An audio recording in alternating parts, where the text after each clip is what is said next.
আমার ছাদ বাগানের এই গাছটি হলো আমার সবথেকে বেশি প্রিয়, পনসেটিয়া।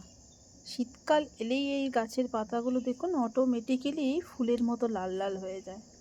আমার সবথেকে প্রিয় গাছ এটা। এটা কিন্তু শীতকাল চলে গেলেই আবার সবুজ হয়ে যাবে। দেখেছেন কত সুন্দর গাছটা? আর কালারটা দেখেছেন?